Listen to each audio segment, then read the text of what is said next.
बालपणाचा काळ सुखाचा असं सगळेजण का म्हणतात ते मोठं झाल्याशिवाय कळत नाही। काही व्यक्तींमध्ये असे गुण दडलेले असतात की लहानपणीच ते आपापल्या क्षेत्रात खूप पुढे निघून जातात।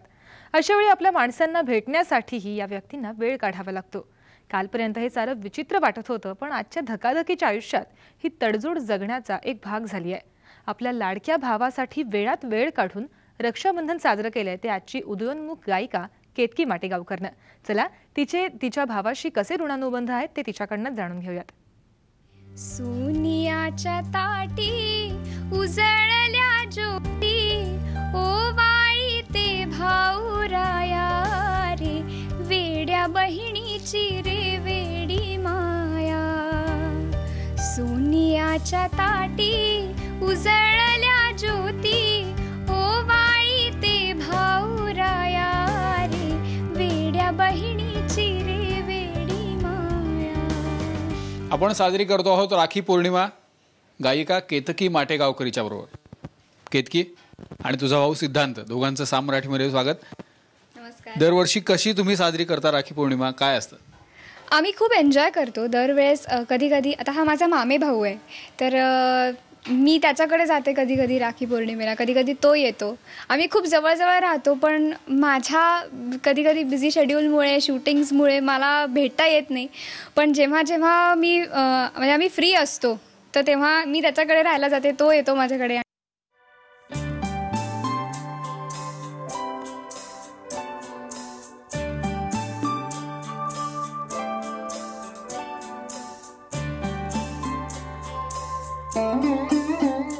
एखाद्या राखी पौर्णिमेची अशी काही वेगळी आठवण आहे की कायम लक्षात राहिली, तुम्ही सगळेजण मिळून दरवर्षी ते एन्जॉय करता? कधी कधी असं होतं की शूटिंग्समुळे असं झालंय की अगदी राखी पौर्णिमेच्या दिवशी आम्हाला ती साजरी करता आलेली नाहीये, पण मग त्याच्या आधी करायची ती साजरी किंवा त्याच्यानंतर करायची, पण राखी पौर्णिमा आम्ही कधीच साजरी केली नाहीये, असं कधी झालेलं नाहीये।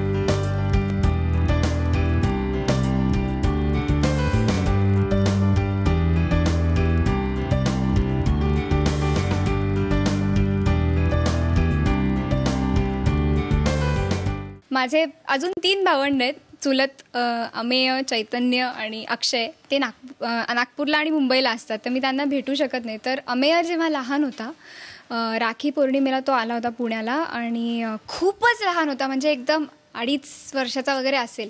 आणि मी त्याला ओवाळत असताना त्यांनी निरांजनावर त्यांनी त्याचा फटकन असा हात मारला, आणि त्याला काही माहिती नव्हतं, दिवा दिसला म्हणलं तर पटकन हात मारायचा। त्याचा हात तेव्हा पोळला होता आणि ते मी विसरू शकत नाही। पण त्याच्यानंतर मग त्याला तो शांतच होईना, पण मग मी त्याला जवळ घेतल्यानंतर त्याला असं तूप लावलं त्याच्या बोटाला, आणि मग तो शांत झाला। मग त्याच्याशी आम्ही खेळलो, आणि मग असं माझं म्हणजे ह्याच्यातनं सांगायचं झालं तर माझ्या भावंडांची अटॅचमेंट खूप आहे।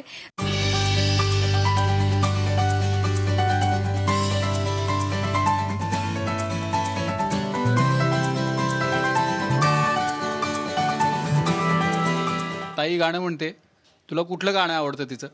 बाजे मुरलिया। बाजे मुरलिया म्हणणार? हो। विमुख शिखर से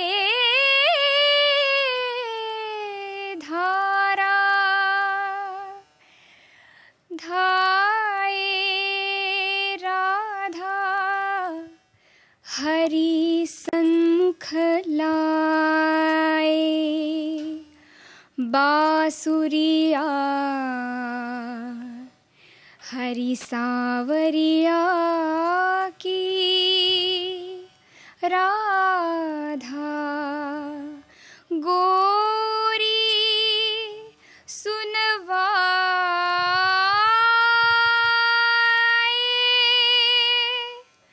बाजे मुरलिया बाजे, बाजे रे मुरलिया बाजे, अधर धरे मोहन मुरली पर, होठ पे माया बिराजे, बाजे मुरलिया बाजे, बाजे रे मुरलिया बाजे।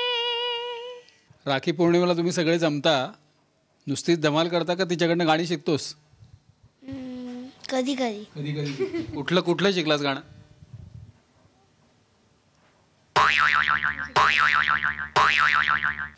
मग तू त्याला हे सुरांनो चंद्रवा त्याला गाणं खूप आवडतं आणि मुख्य म्हणजे तो इतका लहान असून सुद्धा त्याच्या गाण्यांचा चॉईस इतका छान आहे. म्हणजे त्याला जी गाणी आवडतात त्याबद्दल मला त्याचं खूप कौतुक वाटतं. तर तू त्याच्यासाठी आज मुद्दाम राखी पौर्णिमेचं गाणं कुठलं म्हणशील?